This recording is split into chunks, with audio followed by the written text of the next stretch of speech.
Siyak ni Clarita Uguro, Batak, Locos Norte. Hindi, siyak pa'y napadasan deti tibok ko sa apo, nasakit tibok sit ko. Deti ko nada nga acid. Napadasan mo nagpadpadoktore, nung awamot lata.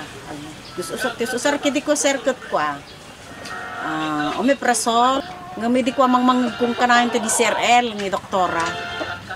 Ti ko, iso nga kunak ide, tumanod da kwarta ko. Padasik tuman ti gumatang iti tibikos. Di kuan ala sinubok kumot ko na ni doktora nga 15 ml every after meal.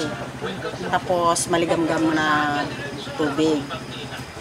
Lako si Mayaan kasi na po Diyos nga napintas ni pinagbawas. So nga jak maiwasan dati sir, dalat pa dati ko.